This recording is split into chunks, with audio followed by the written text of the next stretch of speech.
I assume you see it the same way, Miss Farina?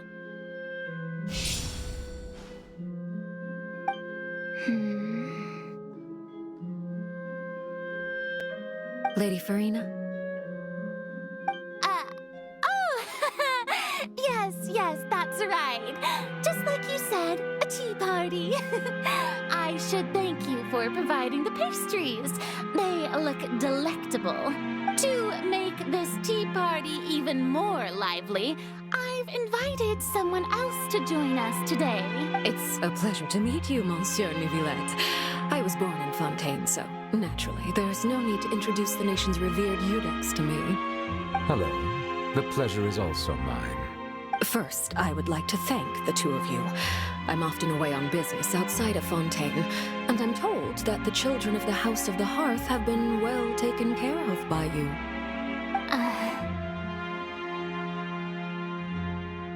Oh, I'm not referring to when my children, Linny and Lynette, were falsely accused by you.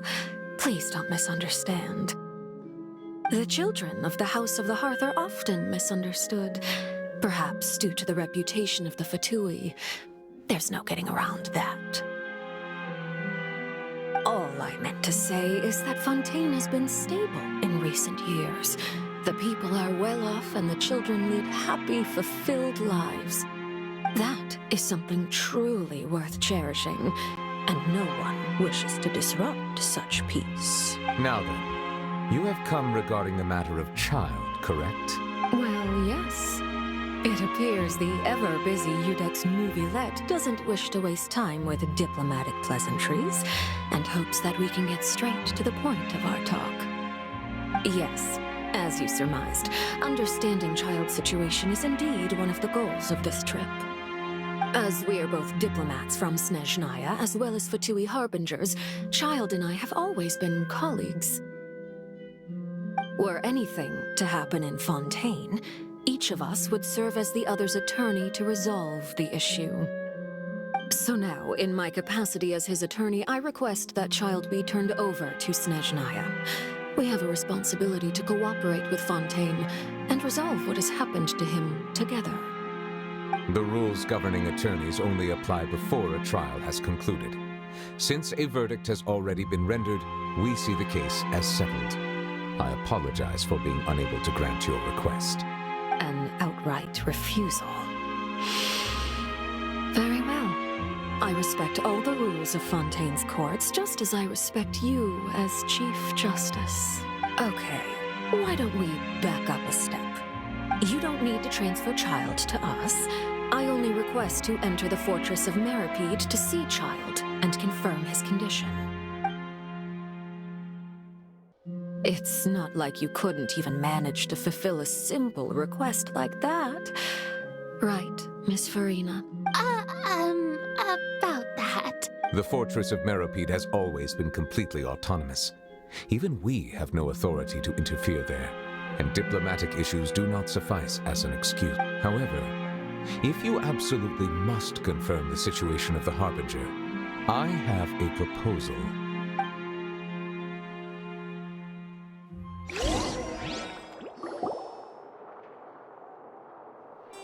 The knave showed up already? Well, Linny did say that Father will be returning soon. We didn't even know that Linny was from the House of the Hearth at the time, so we kinda overlooked that information. Yes, thank you for your kind advice. I'm well aware of the situation. I also noticed that Lady Farina acts a little odd and unnatural whenever I bring up matters related to the knave. Could the knave be threatening Lady Farina or something? If that were the case, then why wouldn't Lady Farina inform me? And what means could the knave possibly have to twist the arm of an Archon? So maybe that's not very likely. Even though Farina can act a little weird at times, she's still an Archon. In reality, this problem is even more thorny than it appears. According to reports from the fortress of Meripede, Child recently disappeared under mysterious circumstances. The details are still unclear. We cannot rule out an escape, but there have also been no reports of him outside of the fortress of Meripede. Special guards oversee the fortress, I was only willing to share this information with you because you are friends of Child, and it is my duty to see justice done. So this is what you wanted to see us about before? Yes.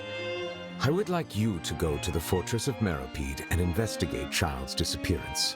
This was my proposal during... The knave did not seem satisfied by my proposal, but she still agreed to go along with it for the time being. Her words were, "We will talk more once we have that report." So that means we bought ourselves some time. Firstly, you're already acquainted with Child. Your eyes may discern relevant details there that others would miss. And secondly, is the consideration of the unique nature of the Fortress of Meropide. Isn't it just Fontaine's prison? I would not define it so crudely. The Fortress of Meropide is not affiliated with the court system of Fontaine on paper. It has always existed as an autonomous entity. Early in Fontaine's history, criminals were The Fortress of Meropide may seem like a prison, but it should in fact be regarded as a gathering place for exiles. All we do is dispatch guards to keep watch and help maintain security, but we have no right to get involved with any other matters. Although I do have a personal... Oh, Paimon gets it now. That's why you need us to conduct our own investigation as a third party, right? Correct. I will arrange... So, are you two willing to accept my proposal? Yeah, no matter how you look at it, it seems we're the best choice. All right, we hereby accept this difficult task. Reluctantly. You two have my sincere thanks. We will rendezvous at the Fortress of Meropide's entrance. Prepared ourselves? Is there something we need to prepare? Perhaps you could enjoy a good meal and have... Oh, right! Even though we'll be there on trumped-up charges, we'll be in prison for real. On second... Please do not worry. Since you will be compensated Now that's more like it! Come on, Traveler, let's go! Are you leaving now? In that case, please take this cake as a token of my personal gratitude.